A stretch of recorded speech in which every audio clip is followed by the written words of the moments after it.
পোনপ্ৰথমেতো এটা কথা স্পষ্ট যে পুলিচৰ গাফিলতিৰ কাৰণে বৰ্তমান সময়লৈকে সেই দুইজন উদণ্ড যুৱক যোনে ড্ৰাগছ আসক্ত হৈ পেলাই আমাৰ এজন নিজৰ ছাত্ৰক ধ্বংস কৰি পেলালে, এখন পৰিয়াল শেষ কৰি পেলালে, সেই দুজনক বৰ্তমান সময়লৈকে কিন্তু এৰেষ্ট কৰা নাই। এতিয়া আপোনাক এটা মই ৰিপৰ্ট দেখাইছোঁ, যিটো ৰিপৰ্ট আপোনাৰ ছাবিৰ হুছেইন, যিজন ব্যক্তিয়ে খুন্দিয়াইছিলে সেইজনৰ মেডিকেল ট্ৰিটমেণ্টত চিভিলৰ এইটো এটা তথ্য যে তেখেতৰ একোৱে হোৱা নাই, না হাত ভাঙিছে না ভৰি ভাঙিছে, কিন্তু বৰ্তমান সময়লৈকে গোলাঘাট চিভিলত তেখেতক ৰাজ আতিথ্যত ৰখা হৈছে।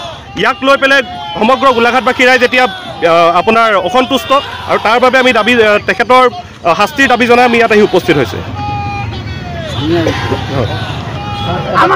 দিনটোৰ দাবী নহয়, এইটো পুৰণা তেখেতৰ ওপৰত যথেষ্টখিনি আগৰে পৰাই অভিযোগ আছিলে যে তেখেতে ইনজেকশ্যন লয়, তাৰ ওপৰত ভিত্তি কৰি ৰাইজে কোৱাকুৰি কৰিছে। ৰাইজৰ এইটো অভিযোগ যে সেইজনে ড্ৰাগছ খাই লৈ সদায় গাড়ী চলাই স্পীডত, অভাৰ স্পীডিঙত, তো ঠিক তেনেধৰণে আমি গম পাইছোঁ।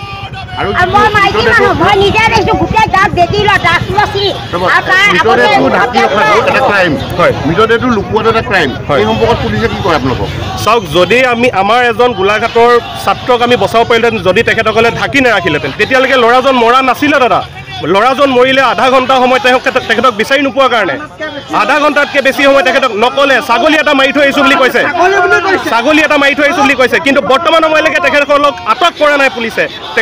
পুলিচে নিজাববীয়াকৈ কোনো ধৰণৰ কেছ ৰুজু কৰা নাই। তেখেতসকলে ৰখি আছে যে পৰিয়ালৰ মানুহে আহি কেছ দিলেহে আমি আটক কৰিম, এনেকুৱা ধৰণৰ ষ্টেটমেণ্ট গোলাঘাট জিলাৰ সদৰ থানা OCৰ। তেতিয়াহ'লে আমি কি কৰিম আপুনি কওক?